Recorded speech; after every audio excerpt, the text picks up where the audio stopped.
Tene juin kalo kile bisaba samba flahani muga anduru DMS TV chenamso oniche oninyatuma bisimila DMS TV sanfɛ foli antano ba kanbaga na lamɛnbagaw bɛɛ lajɛlen Mali kɔnɔ ani Mali kɔkan aw ka dɔn kibaru ni o wagati selen san'an ka da se an bi kunnafonibaw ma ni ka olu da aw tulo kan an bɛ aw hakilina jigin k'aw bɛ se k'an dɛmɛ ni kunnafoniya ni kanni n'a carili ani ka hakilinaw di hakilina jɔyɔrɔ la wale kɔfɛ bi kunnafoniba minnu b'an bolo ni ka olu da aw tulo kan dɔw bɛ tali kɛ Juma tɛmɛnen juin kalo tile 27 sanba fila ani 25 an ka Mali ministre olu kɔni ka conseil des ministres kɛ ni don kofɔlen na Kuluba palais présidentiel yɛrɛ kɔnɔna a yirala k'a fɔ ko conseil des ministres yɛrɛ kɔni senfɛ an ka Mali ministre olu yɛrɛ kɔni farala ɲɔgɔn kan ni ka an ka jamana ka projet dɔw yɛrɛ kɔni lajɛ kosɛbɛ a yirala k'a fɔ ko projet ko dɔw yɛrɛ kɔni hukumu kɔnɔna na min ye Yatela ale ni Morila sanubɔyɔrɔ yɛrɛ kɔni yɔrɔ kofɔlen ninnu ko an ka Mali État yɛrɛ kɔni bɛ nin bɛɛ minɛ ne ka a bila a tɔgɔla yɛrɛ kɔni i n'a fɔ a bɛɛ tun b'a kalama cogo min yɛrɛ kɔni nin min kofɔlen fila ninnu wagati tɛmɛnenw la olu yɛrɛ kɔni kun ye Mali ni société dɔw yɛrɛ de kɔni tɛ a yirala k'a fɔ ko in yɛrɛ kɔni ko hukumu kɔnɔna na société ninnu kun ta kun ka ca ni Mali yɛrɛ kɔni tɛ sanubɔyɔrɔ kofɔlen na nka an ka Mali autorité olu ye fɛɛrɛ bɛɛ lajɛlen yɛrɛ kɔni latigɛ an bɛ wagati min na i n'a fɔ ko bi walasa ka sanubɔyɔrɔ kofɔlen yɛrɛ kɔni bɛɛ ta ne ka a bila Mali le tɔgɔ la Kasangani Togo jamana kɔnɔ don yɛrɛ kɔni ka laɲini ni o ye min ye ko Faure Gnassingbé be ni ale kɔni Togo jamana ɲɛmaa k'u tɛ u ka fanga yɛrɛ kɔni fɛ bilen o ko hukumu yɛrɛ de kɔni kɔnɔna na alamisa tɛmɛnen juin kalo tile 26 sanba fila ani 25 Togo jamana kɔnɔden caman yɛrɛ kɔni bɔra ni ka manifestation kɛ Togo quartier caman kɔnɔna na a yirala k'a fɔ ko manifestation ninnu yɛrɛ kɔni senfɛ marchikɛla ninnu ale ni Togo ka force de sécurité yɛrɛ kɔni karila ɲɔgɔn na wale min yɛrɛ kɔni kɛra sababu ni Togo ka force de sécurité ma olu ye gaz lacrymogène yɛrɛ kɔni fili population yɛrɛ kɔni ma ka d'a kan min yɛrɛ kɔni Togo autorité ma yɛrɛ kɔni ka fanfɛla kabini ni manifestation ko ninnu yɛrɛ kɔni fɔra Togo autorité y'a yira k'a fɔ k'u tɛ yamaruya di maa si ma ko ka manifestation in kɛ ko yɛrɛ de kɔni na n'i bɔra nin manifestation ko in yɛrɛ kɔni na ni fɛn fɛn y'i sɔrɔ ko o kɔni i yɛrɛ de nɔ ye Sibiri tɛmɛnen juin kalo tile 28 sanba fila ani 25 min yɛrɛ kɔni Donald Trump ni ale États-Unis jamana ɲɛmaa ye a bɛ Iran maaw yɛrɛ kɔni ɲanki kosɛbɛ ko Iran maaw yɛrɛ kɔni ka kɔrɔfɔ la ko Iran ni Israël ka tile 12 kɛlɛ yɛrɛ kɔni kɔnɔna na ko Iran de ye sebaya sɔrɔ o la min ye Donald Trump ale bɛ Iran maaw yɛrɛ kɔni ɲanki kosɛbɛ o kuma ninnu yɛrɛ kɔni fɔli la Donald Trump ka kɔrɔfɔ la ko komi Iran yɛrɛ kɔni ka kɔrɔfɔ la ko ale yɛrɛ de kɔni sebaya sɔrɔ ani Israël ka tile 12 kɛlɛ yɛrɛ kɔni na ko min ye ale Donald Trump ale kun bɛ baara min yɛrɛ kɔni na walasa sanction minnu yɛrɛ kɔni ta bɛ Iran kama ko sanction ninnu wuli ka bɔ yen nɔ ko ale bɛ o baara kofɔlen ninnu jɔ Donald Trump ma dan dɔrɔn ma a y'a yira k'a fɔ ko Iran ka guide suprême ni o ye Ali Khamenei yɛrɛ kɔni ko ale yɛrɛ de ma sɔn ni ma kofɔlen fagali ma ko ɲɔ tɛ ale yɛrɛ kɔni kun b'a dɔn Ali Khamenei kun dogolen bɛ yɔrɔ min na nka ale ye fɛɛrɛ bɛɛ lajɛlen yɛrɛ kɔni latigɛ walasa ka se ka Ali Khamenei yɛrɛ kɔni kisi saya togo jugu dɔw yɛrɛ kɔni ma ni ko in yɛrɛ de kɔni kɔfɛ Iran ka ministre des affaires étrangères ni o ye Abbas Araghchi ye ale kɔni bɛ bɔ ni ka Donald Trump ɲanki kosɛbɛ a ka kuma fɔta ninnu na Abbas Araghchi ka kuma yɛrɛ kɔni kɔnɔna na ko Donald Trump k'a ka bonyabaliya kuma ninnu yɛrɛ kɔni kun ta ka bɔ Ali Khamenei yɛrɛ kɔni kan ko ni Donald Trump yɛrɛ kɔni bɛ fɛ bɛnkan sɛbɛn ka tɛmɛ ani Iran yɛrɛ kɔni ɲɔgɔn cɛ la k'ale Abbas Araghchi yɛrɛ kɔni bolo Donald Trump a bɛ ka bonyabaliya kuma minnu yɛrɛ kɔni ta ale ni jate kɛ ni kuma minnu fɔlen a bɛ k'olu minnu ta ne ka ɲɛsin Iran ma ko ale kɔni bolo Donald Trump ka o kuma ninnu yɛrɛ kɔni bila n'a bɛ fɛ bɛnkan sɛbɛn ka tɛmɛ ani Iran ni ɲɔgɔn cɛla la Juma tɛmɛnen juin kalo tile 27 sanba fila ani 25 Rwanda ale ni République démocratique du Congo ninnu kɔni y'u bolonɔ bila bɛnkan sɛbɛn dɔ la États-Unis faaba la ni o ye Washington yɛrɛ kɔni ni bɛnkan sɛbɛn yɛrɛ kɔni nana kɛ sababu ye ni san caman yɛrɛ kɔni kɛlɛ min bɛ ka tɛmɛ Rwanda ale ni RDC ɲɔgɔn cɛ la a bɛna kɛ sababu ye ni ka dankari ni kɛlɛ kofɔlen in na ni kunnafoniba nin de bɛ an bolo kɔrɔ bi an bɛna minnu walawala aw ye bi don kibaru kɔnɔna na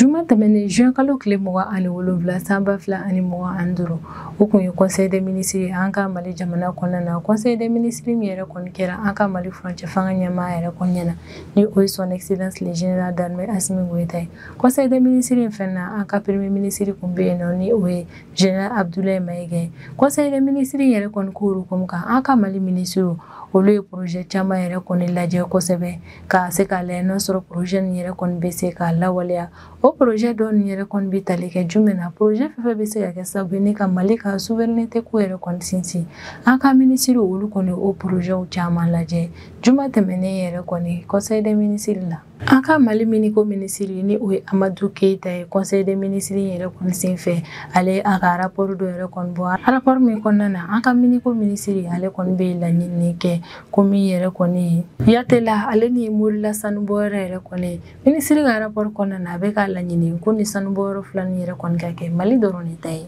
A yɛrɛ k'a fɔ ko miniko ministre yɛrɛ kɔni ka nin rapport kofɔlen k'an ka Mali ministre kɔni y'a yira k'a fɔ ko u jɛra n'a ye o ko hukumu yɛrɛ de kɔni kɔnɔna na ko min ye yatela ale ni Morila miniko yɛrɛ kɔni ko hukumu ye ko ni miniko fila ninnu bɛɛ lajɛlen yɛrɛ kɔni kɛra Mali de ta ye. Ni mini fila minnu yɛrɛ kɔni kɛra Mali ta ye an ka Mali autorité olu fɛnɛ kɔni a di an ka Mali société de recherche et des exploitations minières ni o ye SOREM ma yɛrɛ kɔni an ka Mali autorité o kɔni ni mini fila ni yɛrɛ kɔni bila ni maa ninnu ka bolo kan walasa olu yɛrɛ kɔni ka fɛɛrɛ latigɛ ni ka mini ninnu ka baaraw yɛrɛ kɔni daminɛ ko kura ye. An ka Mali ministre filɛ ni ka ni projet ba fila min yɛrɛ kɔni ta o kɔni bɛna kɛ sababu ye ni ka an ka Mali état yɛrɛ kɔni ka contrôle caya kosɛbɛ an ka jamana ka dugu jukɔrɔ nafolow la. Wa a bɛ kɛ sababu fɛnɛ ni ka an ka Mali ka sɔrɔta yɛrɛ kɔni bonya kosɛbɛ an ka dugu jukɔrɔ nafolo la. Togo min Mali jamana kɔnɔden bɛɛ lajɛlen ka se ka i ka nafa yɛrɛ kɔni sɔrɔ an ka dugu jukɔrɔ nafolow la.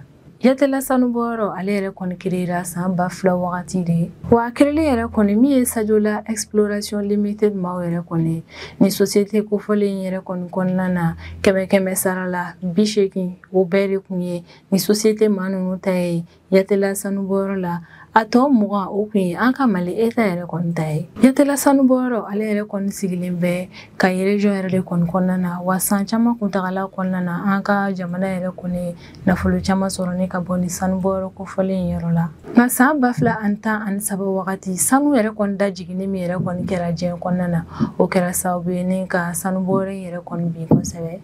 Sanu dɔ jiginni min yɛrɛ kɔni kɛra diɲɛ kɔnɔ o kɛra sababu ye ni Yatela sanubɔyɔrɔ yɛrɛ kɔni ale datuguli yɛrɛ kɔni teliyara a datugura kɛrɛnkɛrɛnnenya la san 2016 wagati de. A kɔni yirala k'a fɔ k'ale n'a y'a sɔrɔ min yɛrɛ kɔni ye sanubɔyɔrɔ kofɔlen ye k'u ye sanubɔ yɛrɛ kɔni jɔ a yirala k'a fɔ ko sanu min yɛrɛ kɔni kun bɛ dugukolo jukɔrɔla la Yatela sanubɔyɔrɔ la k'o kun ma ban. Nka an ka Mali autorité kɔni y'a yira k'a fɔ ko dugu jukɔrɔ nafolo min yɛrɛ kɔni bɛ Yatela sanubɔyɔrɔ in yɛrɛ kɔni na ko olu tɛ se ka sɔn fiyewu ni yɔrɔ kofɔlen yɛrɛ kɔni nafolomafɛnw ka to dugumana na o ko hukumu yɛrɛ de kɔni kɔnɔna na Mali autorité olu kɔni négociation tɛmɛ u ni Sadiola Exploration Limited maaw yɛrɛ kɔni ɲɔgɔn cɛ la négociation minnu yɛrɛ kɔnɔna na kuncɛ ni bɛnkan sɛbɛn dɔ yɛrɛ kɔni signeli ye san 2024 octobre kalo tile 16 ni o bɛnkan sɛbɛn yɛrɛ kɔni kɔnɔna na Sadiola Exploration Limited maaw yɛrɛ kɔni olu bɛ Yatela mini yɛrɛ kɔni di Mali autorité ma. Bɛnkan sɛbɛn yɛrɛ kɔni kɛra sababu ye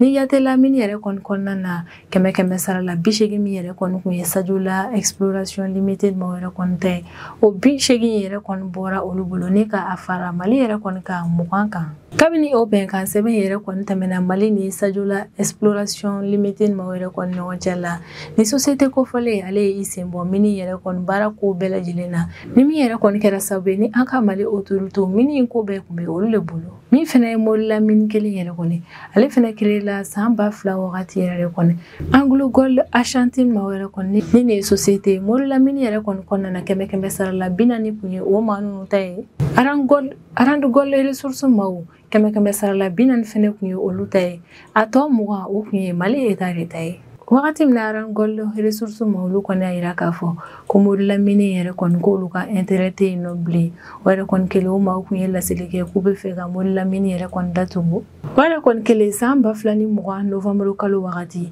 min yɛrɛ kɔni ye Fairfax Limited maaw yɛrɛ kɔni min ye Anglo Gold Ashanti ale ni Arand Gold Resources maaw olu ka parmi yɛrɛ kɔni kun bɛ Morila Mini yɛrɛ kɔni na n'o faralen ɲɔgɔn kan bɛ bɛn 100 sara la 80 yɛrɛ kɔni min ye Farfish Limited mɔgɔw yɛrɛ kɔni olu ye ni société fila ninnu yɛrɛ kɔni ka part san Morila Mini kɔnɔna na. Farfish mɔgɔw yɛrɛ kɔni ka nali Morila Mini yɛrɛ kɔni kɔnɔna na o kɛra sababu ye ni ka maa caman jigi sigi yɛrɛ kɔni ka d'a kan o maa ninnu ka sɛgɛsɛgɛli baaraw yɛrɛ kɔni y'a yira k'a fɔ halisa sanu caman yɛrɛ kɔni kun bɛ Morila dugukolo jukɔrɔla la. Nka walasa sanu yɛrɛ kɔni bɔli kun ka daminɛ cogo kura ye yɔrɔ kofɔlen yɛrɛ kɔni na wari minnu yɛrɛ kɔni kun kan ka bɔ ni ka don a la o wari yɛrɛ kɔni sɔrɔli gɛlɛyali yɛrɛ kɔni kɛra sababu ye ni Farfish mɔgɔw yɛrɛ kɔni olu ma se ka sanu bɔ daminɛ Mini na. O ko yɛrɛ kɔni kɛlen san 2020 wagati Farfish mɔgɔw yɛrɛ kɔni olu fɛnɛ ye u sen bɔ Morila Mini ko yɛrɛ kɔni na ne ka taa k'a ko tɔ yɛrɛ kɔni to Mali bolo.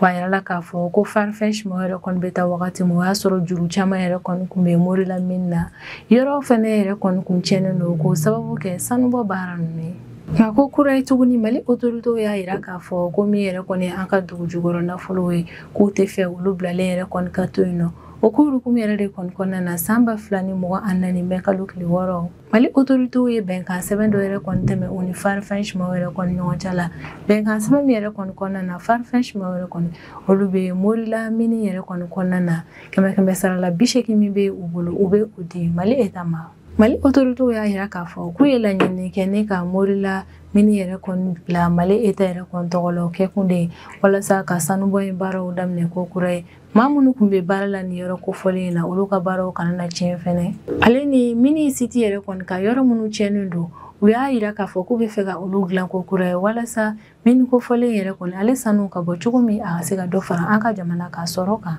O yɛrɛ de kɔni na an ka Mali minisiriw olu ye décret de projet fila minnu yɛrɛ kɔni adopté juma tɛmɛnen juin kalo tile 27 san 2025 conseil des ministres senfɛ. O projet de décret in yɛrɛ kɔni kɔnɔna na min ye Morila ale ni Yatela yɛrɛ kɔni Mini ni fila bɛɛ yɛrɛ kɔni bɛ kɛ Mali ta de. O yɛrɛ de kɔni ko hukumu kan min ye Yatela ale ni Morila sanubɔyɔrɔ yɛrɛ kɔni ninnu fila fɛnɛ bilalen don an ka Mali Société de recherche et d'exploitation des ressources minières ni o ye SOREM ye. Sanubɔyɔrɔ fila ninnu yɛrɛ kɔni bɛ ta ni ka di o maa ninnu yɛrɛ kɔni ma walasa u ka se ka sɛgɛsɛgɛli baaraw yɛrɛ kɔni kɛ sanubɔyɔrɔ kofɔlen in na. SOREM ale kɔni ye Mali ka cakɛda dɔ ye minnu yɛrɛ kɔni ka baara bɛnnen don dugu jukɔrɔlaw yɛrɛ kɔni wolomali yɛrɛ de kɔni na k'a lajɛ n'a sɔrɔ sanu walima ni nafolomafɛn dɔw bɛ o jukɔrɔla la. Ni dili min yɛrɛ kɔni filɛ SOREM mɔgɔw yɛrɛ kɔni ma u ka baara bɛna kɛ jumɛn yɛrɛ kɔni o de ye ka yɛlɛma kuraw yɛrɛ kɔni don Mini fila ninnu yɛrɛ kɔni gestion baaraw la. Ale ni ka sanu bɔyɔrɔ in yɛrɛ kɔni sanubɔw yɛrɛ kɔni daminɛ ko kura ye cogo min sanu min yɛrɛ kɔni nana bɔ ale ka se ka kɛ sababu ye ni ka nafa lase Mali jamana kɔnɔdenw bɛɛ lajɛlen ma. Nin wagati yɛrɛ kɔnɔna an bɛ an ka Mali minisiriw fo kosɛbɛ an bɛ kɛrɛnkɛrɛnnenya la an ka Mali miniko minisiri fɛnɛ fo ka da ka cɛsiri baara yɛrɛ de kɔni kɛra sababu ye ni an ka nin mini kofɔlen fila ninnu ni halisa dugu jukɔrɔ fɛn nafama caman yɛrɛ kɔni bɛ yen nɔ a bilalen tɛna to ten tɔ a bɛna na bɔ ni ka kɛ sababu yɛrɛ kɔni ka a nafa se Mali jamana kɔnɔdenw bɛɛ lajɛlen ma. Sisan an bɛ tɛmɛ an ka jamana kɔfɛ kibaruyaw ye o kɔnɔna na an bɛ taa Togo jamana kɔnɔna na. Hali n'a sɔrɔ Togo gouvernement mɔgɔw yɛrɛ kɔnɔ olu y'a yira k'a fɔ k'u tɛ yamaruya di Togo jamana kɔnɔden si ma k'o ka bɔ ni ka manifestation yɛrɛ kɔni kɛ o n'a ta o ta alamisa tɛmɛnen juin kalo tile 26 san 2025 Togo jamana kɔnɔdenw olu yɛrɛ kɔni bɔra n'u k'u ka manifestation kɛ Togo quartier caman kɔnɔna na. A yɛrɛ k'a fɔ ko Togo jamana kɔnɔdenw yɛrɛ kɔni bɔra n'u k'u ka manifestation kɛ kɛrɛnkɛrɛnnenya la Togo faba de la ni o ye Lomé yɛrɛ kɔni ko o y'u ka manifestation yɛrɛ kɔni kɛ Lomé quartier caman de la. Ko maa minnu yɛrɛ kɔni bɔra ni ka manifestation yɛrɛ kɔni kɛ Togo faba la ni o ye Lomé yɛrɛ kɔni olu maa ninnu yɛrɛ kɔni yɛrɛ kɛra kosɛbɛ quartier ninnu kɔnɔna na ka d'a kan ni yɛrɛ kɔni ye Togo force de l'ordre mɔgɔw olu ye gaz lacrymogène yɛrɛ kɔni fili ni ka ɲɛsin population ma manifestation kɛ yɔrɔ ninnu na. Hakilina jiginna wagati laban yɛrɛ kɔni na Togo société civile fo ka taa se Togo ka influenceurs yɛrɛ kɔni ma olu caman bɔra ni ka kuma bɔlɔlɔsiraw yɛrɛ kɔni kan u y'a laɲini Togo jamana kɔnɔdenw yɛrɛ kɔni fɛ ko juin kalo tile 26 juin kalo tile 27 ale ni juin kalo tile 28 ko Togo jamana kɔnɔdenw yɛrɛ kɔni ka bo iko jamakulu ni ka ta manifestation ke Togo faba yɛrɛ kɔnɔna o manifestation yɛrɛ kɔni kɛ kun de ne ka ɲɛkili yɛrɛ kɔni kɛ ka ɲɛsin Faure Gnassingbé ni ale Togo jamana ɲɛma an bɛ wagati min na fɔ ko bi ka manifestation yɛrɛ kɔni kɛ ka ɲɛsin ale ka fanga yɛrɛ de kɔni ma nka kabini Togo gouvernement maaw yɛrɛ kɔni bɔra a kalama k'a fɔ ko société civile ni influenceurs yɛrɛ kɔni bɛ ka mɔgɔw nɛgɛ k'u ka taa manifestation kɛ Togo faba yɛrɛ kɔni na Togo gouvernement maaw bɔra o yɔrɔ bɛɛ la ne ka kangarida kɛ ka ɲɛsin jamana kɔnɔdenw ma o y'a yira k'a fɔ ko jamana kɔnɔden bɛɛ lajɛlen ka i tanga ni ka i sen don manifestation na yamaruya ma di manifestation ko minnu yɛrɛ kɔni ma olu ka kɛ ko jamana kɔnɔdenw k'u tanga u sen donni ma o manifestation sugu ninnu na wa Togo maaw kun ye layidu yɛrɛ kɔni ta nin wagati kofɔlen in na ko ni maa o maa kɔni ye i tulo ja ni ka taa i sen don manifestation na k'a sɔrɔ yamaruya ma di maa ninnu ma k'u ka manifestation yɛrɛ kɔni kɛ k'u k'a dɔn k'a fɔ ko Togo ka force de l'ordre maaw yɛrɛ kɔni fɛnɛ bɛna na fɛrɛ bɛɛ lajɛlen yɛrɛ kɔni latigɛ ko hinɛ ti ko in yɛrɛ kɔni na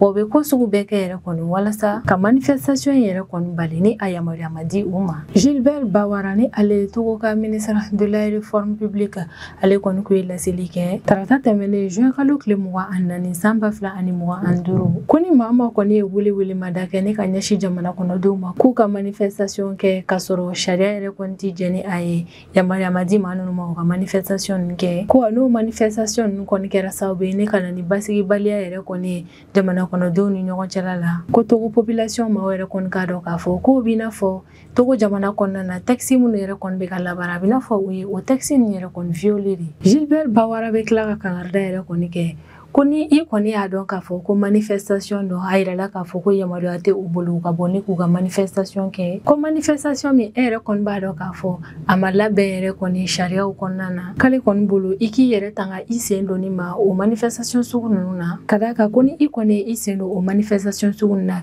i bɛ fɛn min sɔrɔ i ɲɛma o de ye État ka cɛdenw yɛrɛ kɔni nka État ka cɛdenw yɛrɛ kɔni tɛ yen nɔ walasa ka kojugu kɛ ka ɲɛsin aw ma ko nka État ka laɲini yɛrɛ de kɔni ye wa a yamaruya yɛrɛ kɔni bɛ a bolo ka État yɛrɛ kɔni ka sariyaw yɛrɛ kɔni wajibiya labato de wa État ka baara yɛrɛ de kɔni ye ka basigi yɛrɛ kɔni to jamana kɔnɔdenw ni ɲɔgɔn cɛ la ko yɛrɛ de kɔni na n'i y'i tulo ja ka i sen don ni manifestation sugu ninnu na i k'a dɔn k'a fɔ ko hinɛ ko yɛrɛ kɔni t'a la i bɛna État min sɔrɔ i ɲɛma o ye État ye min yɛrɛ kɔni cɛsirilen don jamana ka sariyaw labatoli de la nin wagati kofɔlen yɛrɛ kɔni na Togo ale ka ministre des réformes publiques a kun ye welemada kɛ ne ka ɲɛsin jamana kɔnɔdenw yɛrɛ kɔni ka jamana kɔnɔden ɲumanya ma a y'a laɲini u fɛ yɛrɛ kɔni k'u ka kow yɛrɛ kɔni kɛ n'u hakili ye u ka se u yɛrɛ minɛli yɛrɛ kɔni na an bɛ wagati min na i n'a fɔ ko bi ko a bɛ n'a fɔ yɛrɛ kɔni min ye Gilbert Bawara yɛrɛ kɔni ale ka kuma ninnu yɛrɛ kɔni ma don Togo jamana kɔnɔdenw yɛrɛ kɔni tulo la ka d'a kan ko alamisa tɛmɛnen juin kalo tile 26 san 2025 Togo jamana kɔnɔdenw kɛrɛnkɛrɛnnenya la Togo faba sigibaa maaw ni o ye Lomé yɛrɛ kɔni o maaw bɔra ni ka manifestation dɔw yɛrɛ kɔni kɛ Togo quartier caman yɛrɛ kɔni na ka manifestation yɛrɛ kɔni damajaw la ka d'a kan Togo ka force de l'ordre maaw k'u kɔni ye gaz lacrymogène fili maa ninnu kan sibiri tɛmɛnen juin kalo tile 28 san 2025 Iran ale ka ministre des affaires étrangères n'o ye Abbas Araghchi yɛrɛ kɔni ale bɛ bɔ ne ka Donald Trump yɛrɛ kɔni ɲanki kosɛbɛ ka d'a kan ko Donald Trump ye kuma dɔw yɛrɛ kɔni fɔ ne ka ɲɛsin Iran ka guide suprême yɛrɛ kɔni ma ko kuma minnu yɛrɛ kɔni t'i bonya kuma ye ne ka ɲɛsin mɔgɔ ma Abbas Araghchi ka kɔrɔfɔ la ko Donald Trump ka laɲini yɛrɛ de kɔni ye bɛnkan sɛbɛn ka sabati ani Iran ni ɲɔgɔn cɛla yɛrɛ kɔni na ko min yɛrɛ kɔni ye kuma ye bonya tɛ kuma minnu kɔnɔna na ale ni jate kɛ ni kuma minnu yɛrɛ kɔni ko Donald Trump ka i yɛrɛ minɛ olu fɔli ma ne ka ɲɛsin Iran ka guide suprême ma ni o ye Ali Khamenei ye ko Donald Trump ka ni bonyabaliya kuma ninnu yɛrɛ kɔni fɔli dabila ka d'a kan a bɛ se ka kɛ sababu yɛrɛ kɔni ni maa caman bɛ yen nɔ Donald Trump kanu bɛ minnu dusukun na a bɛ kɛ sababu ye ne ka Donald Trump nege bɔ o maa ninnu na Iran ka ministre des affaires étrangères ka kɔrɔfɔ la ko Iran ye jamana pisani wa Iran jamana pisani kelen yɛrɛ de kɔni y'a yira diɲɛmɔgɔ la k'a fɔ ko choix foyi tun tɛ Israël maaw yɛrɛ kɔni bolo ne ka boli dɔrɔn ka taga u fa fɛ yen nɔ a tun bɛ fɛ k'a fɔ yɔrɔ in yɛrɛ kɔni na ko Israël fa kɔni ye États-Unis ko choix wɛrɛ yɛrɛ kɔni tun tɛ Israël maaw yɛrɛ kɔni bolo dɔrɔn ne ka boli ka taa u fa fɛ yen dɔrɔn walasa ka fɛɛrɛ bɛɛ lajɛlen yɛrɛ kɔni latigɛ olu Iran ka misiliw kana se ka tiɲɛni jugubaw yɛrɛ kɔni kɛ Israël kunna ko Donald Trump k'a dɔn k'a fɔ ko Iran min ye o ko in yɛrɛ kɔni ɲina diɲɛmɔgɔ yɛrɛ kɔni na ko menasiw ale ni bonyabaliya ko yɛrɛ kɔni tali ne ka ɲɛsin Iran ma ko o ko ninnu man d'a ye waati jɛ ni olu ye ko ŋaniya ɲumanya bɛ na ni ŋaniya ɲumanya ye wa bonya fɛnɛ bɛ na ni bonya de ye o yɛrɛ kɔni na ko Donald Trump k'i kuma fɔcogo yɛrɛ kɔni dɔn o Iran ka guide suprême ma ni o ye Ali Khamenei yɛrɛ kɔni ka d'a kan ko bonya yɛrɛ kɔni bɛ bɔ fan fila bɛɛ de yɔrɔ la ni Iran ye États-Unis bonya États-Unis fɛnɛ k'i jija a ka Iran yɛrɛ kɔni bonya ka d'a kan ko n'i ye mɔgɔ bonya a tigi b'i bonya n'i m'a bonya fɛnɛ a tigi t'i bonya hakilina jiginna sibiri tɛmɛnen juin kalo tile 28 san 2025 Donald Trump ale ye message janba kɛ a ka bɔlɔlɔsiraw yɛrɛ kɔni kan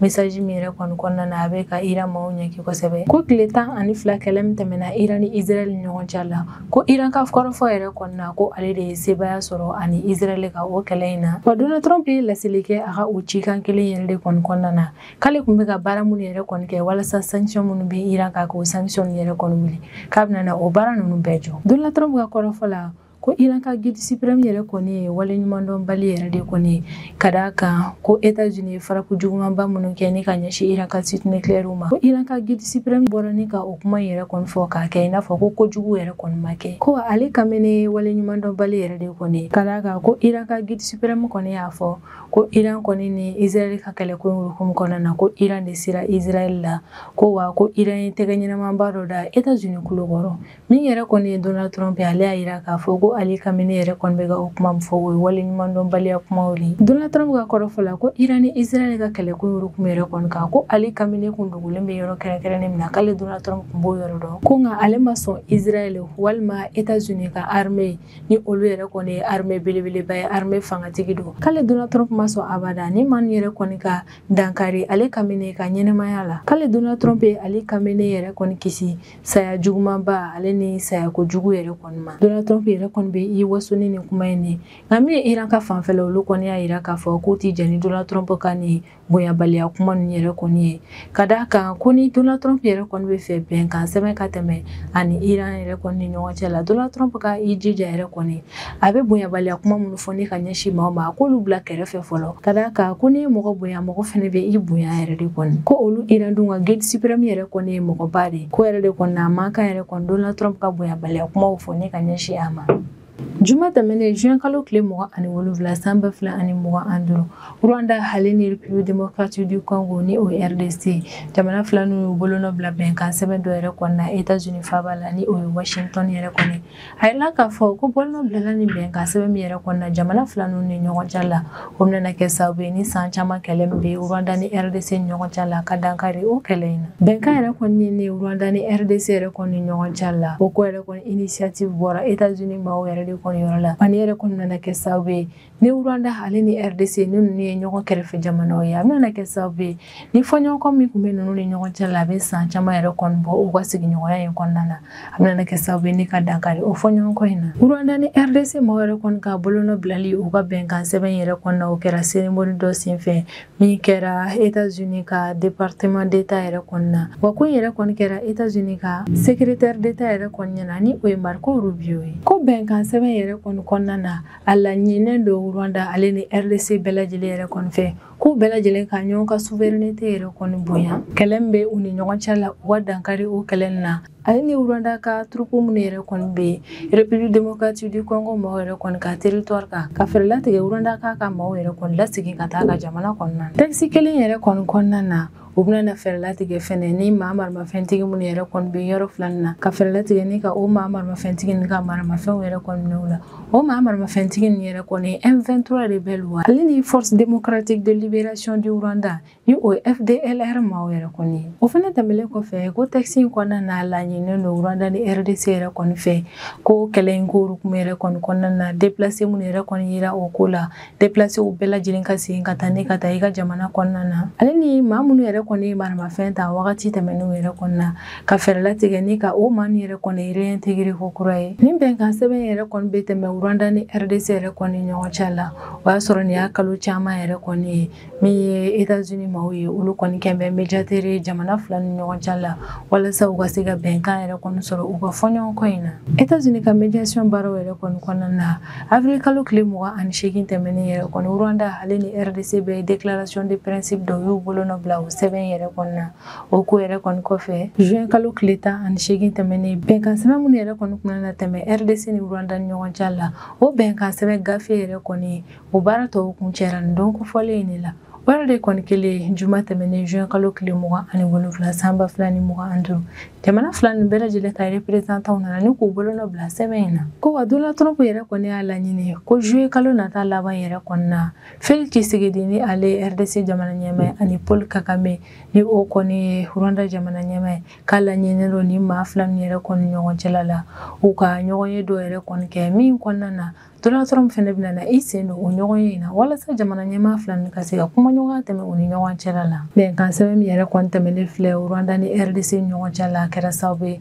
ne ka maa caman yɛrɛ kɔni hakilina sigi maa caman fɛnɛ nisɔndiyara a ko ɲɛ yɛrɛ kɔni kan nka dɔw kɔni y'a yira k'a fɔ ko halisa sigasɛgɛ kɔni bɛ olu la nin ko ɲɛ in kan ka da kan ko jɛkulu caman yɛrɛ kɔni bɛ yen n'olu fɛnɛ ye maramafɛnw yɛrɛ kɔni ta Kongo jamana kɔnɔna na ko olu si sen yɛrɛ kɔni ma don négociation baara in yɛrɛ kɔnɔna na ko kɔni bɛ sɔn kɛ sababu ye ni bɛnkan sɛbɛn yɛrɛ kɔni bɛna na kɛ cogo dɔ la min yɛrɛ kɔni bɛna kɛ sababu ye ni o maa marafɛntigi ninnu olu fɛnɛ bɛna na fɔ ko bɛ kɛlɛ yɛrɛ kɔni daminɛ RDC jamana kɔnɔna na ni ne bɛ dansigi an ka bidon kibaru la an b'an kanubaga n'a lamɛnbagaw bɛɛ lajɛlen fo Mali kɔnɔ ani Mali kɔ kan an bɛ aw hakilina jigin k'aw bɛ se k'an dɛmɛ ni kunnafoniya ni kanina carilen ani k'aw hakilinaw di hakilina diyɔrɔ la wale kɔfɛ an b'a fɔ a ɲɛna ko aw kan bɛn a ɲɔgɔnna wɛrɛ ma